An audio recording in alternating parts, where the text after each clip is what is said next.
मुसलमानों के खिलाफ माहौल बनाने में मीडिया का कितना बड़ा किरदार होता है, ये आज की इस वीडियो में आपको समझने की ज़रूरत है। नाज़रीन, अस्सलाम वालेकुम वरहमतुल्लाहि वबरकातुहू। राकेश सिन्हा जो आरएसएस के बड़े लीडरों में गिने जाते हैं, बीजेपी से राज्यसभा सांसद भी हैं, वो प्रोग्राम में शिरकत करते हैं और वो उस प्रोग्राम में इस तरीके की बातें करते हैं जिन बातों को सुनकर तमाम बड़े लोग हैरान हो जाते हैं और उनकी ये वीडियो तेजी के साथ सोशल मीडिया पे वायरल हो जाती है। वो बताते हैं कि मुझे एक बहुत बड़े चैनल ने डिबेट में बुलाया और उन्होंने मुझे कहा कि आपको इस प्रोग्राम में मुसलमानों की दाढ़ी और उनकी टोपी के खिलाफ अपशब्द बोलने होंगे। जब आप ऐसा करेंगे तो इससे हमारे चैनल को भी टीआरपी मिलेंगी और आप भी इससे ट्रेंड करेंगे और आप तेजी के साथ वायरल हो जाएंगे। यानी मीडिया अपनी टीआरपी बढ़ाने के लिए किस तरीके से नफरत परोसता है और हम और आप जो लगातार दिन भर चैनल देखते हैं, चैनलों को इसलिए खोलते हैं ताकि जो दिन भर की खबरें हैं वो हम तक पहुंच जाएं, लेकिन वो किस तरीके की खबरें परोसते हैं। सबसे पहले आप राकेश सिन्हा की ये वीडियो देखिए। एक टीवी चैनल से मुझे फ़ोन आया। टीवी चैनल पर तो मेरा एक व्यवसाय बन गया था 4 बजे से लेकर 11 बजे तक बैठने का। आया कि आज डिबेट मैं आपसे शुरू करूँगा। मैं दिल्ली विश्वविद्यालय के रतन टाटा लाइब्रेरी पढ़ता था, वहीं बैठा हुआ था। मैं खुश हुआ कि डिबेट जब शुरू होता है थोड़ी महत्व मिलती है। फिर जिसने कहा डिबेट शुरू करूँगा, एक राष्ट्रीय चैनल था, मैं नाम बताना अनुचित है, वो कुछ पॉज दिया, कुछ बोलना चाहता था लेकिन बोल नहीं पाया। आधे घंटे बाद फिर फोन आया कि आपने बता ही दिया। आधे घंटे बाद फिर फोन आया। मैं कहा देखिए मैं लाइब्रेरी के अंदर हूं और बार बार आप कह रहे हैं कुछ बात है क्या? कहा सर एक बात आपसे बतानी थी। डिबेट में जो एक मेरे मित्र अंसार रजा जी आते थे, तो अंसार रजा आ रहे हैं, मेरी उनसे बात हो गई है, उनको क्या बोलना है मैंने बता दिया। थोड़ा सा आप उग्र हुए, आप बहुत शांत रहते हैं, अच्छा नहीं लगता।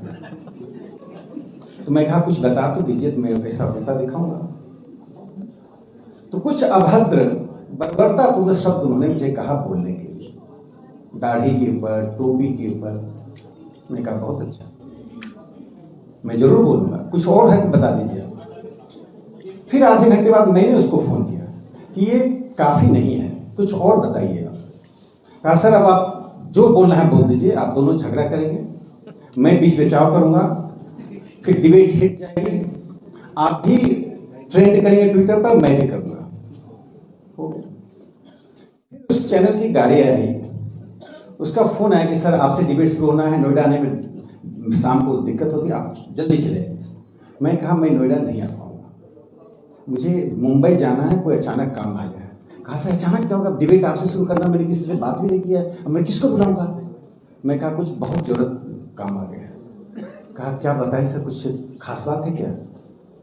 मैंने कहा आपने जो मुझे निर्देश दिया उसका मैं वॉशरूम में जाकर कई बार रिहर्सल किया और अपनी सूरत देखता रहा।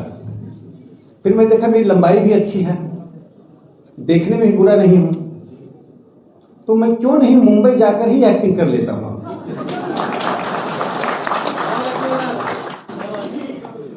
मैं इस देश में किसी का दाढ़ी नोचने, किसी का टोपी उतारने के लिए पैदा नहीं हुआ।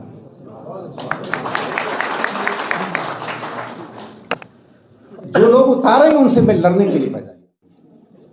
मैं राष्ट्रीय स्वयंसेवक संघ का स्वयंसेवक हूं, मैं अपनी जिम्मेदारी को समझता हूं।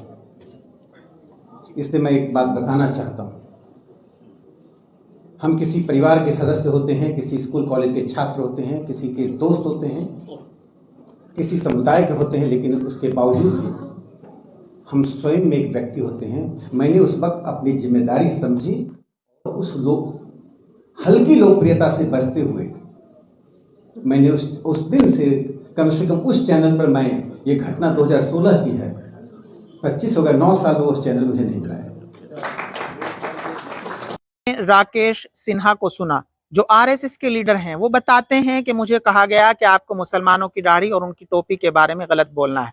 आपको पता है कि जब भी इस मुल्क में किसी तरीके से माहौल खराब होता है, कहीं दंगे हो जाते हैं, कहीं छोटे मोटे फसाद होते हैं, उसके बाद टीवी डिबेट्स का सिलसिला शुरू हो जाता है और फिर एक नफरत का बड़ा एक चलन शुरू हो जाता है, एक दूसरे के खिलाफ बातें की जाती हैं और वो बातें इतनी बढ़ जाती हैं कि आम जनता उनसे इफेक्ट होती है। लोग उन बातों को अपने जहन, अपने दिल और अपने दिमाग में बिठा लेते हैं। और मुसलमानों के खिलाफ प्रोपगंडे को किस तरीके से परोसा जाता है ये तो आपने राकेश सिन्हा की वीडियो से समझ लिया होगा। लेकिन क्या हम कभी ये प्लान करते हैं कि इस नफरत को किस तरीके से खत्म किया जाएगा? क्या हमारे पास कुछ ऐसी एजेंसियां हैं जो मीडिया पे नजर बना सकती हैं, जो लगातार इन बातों को सर्च करने की कोशिश करें कि क्या ये बात सच भी है या इनको इसी तरीके से परोसा जाता है? लेकिन ऐसा हरगिज नहीं होता, क्योंकि यहाँ जो मीडिया है उनको सरकारी संरक्षण हासिल है। यहाँ लोग सत्ता में लंबे वक्त तक ठहरने के लिए, सत्ता में लंबे वक्त बैठे रहने के लिए इसी नफरती जो एक गैंग है, जो नफरती बातें हैं, उन्हीं का सहारा लेकर लंबे वक्त तक सत्ता में रहने की कोशिश करती हैं। लेकिन एजेंसियां होनी चाहिए जो मुकम्मल तरीके से सक्रिय रहें और वो लगातार इन बातों पर नजर बनाएं कि जो बातें की जा रही हैं इनमें सच्चाई भी है या मीडिया खुद ट्रेंडिंग में आने के लिए इस तरीके का प्रोपगंडा फैला रही है। टीवी डिबेट्स और मीडिया रिपोर्टिंग में पारदर्शिता सुनिश्चित करने के लिए एक स्वतंत्र नियामक संस्था का गठन किया जा सकता है, लेकिन ऐसा भी यहाँ नहीं होगा। मैंने पहले ही बताया है कि जो लोग इस तरीके की काम करते हैं उनके सरकारी तौर पे वो बड़े लोग होते हैं। और ऐसे मीडिया चैनलों और एंकरों के खिलाफ कानूनी कार्रवाई की जानी चाहिए जो जानबूझकर समाज में नफरत फैलाने का प्रयास करते हैं। और हमने पहले भी कई बार इस तरीके की बातें कही हैं, जो एंकर इस तरीके की नफरती बातों को बढ़ावा देने की कोशिश करते हैं उनके खिलाफ अगर कार्रवाई की जाएगी तो हो सकता है इसके ऊपर 1-2% रोक लग जाए। नहीं तो नफरत का जो माहौल मुल्क में इस वक्त बनाया जा रहा है वो लगातार इसी तरीके से बढ़ता चला जाएगा और मुल्क इस नफरत की आग में जलकर राख हो जाएगा। राकेश सिन्हा का ये बयान जो तेजी से वायरल हो रहा है, आप लोग भी इस वीडियो को ज्यादा से ज्यादा लोगों तक शेयर कीजिए ताकि तमाम लोगों को और इस मुल्क के अमन पसंद लोगों को जरूर पता चल जाए कि मुसलमानों के खिलाफ प्रोपगंडा फैलाने के लिए किस तरीके से सरकारी तौर पर साजिशें की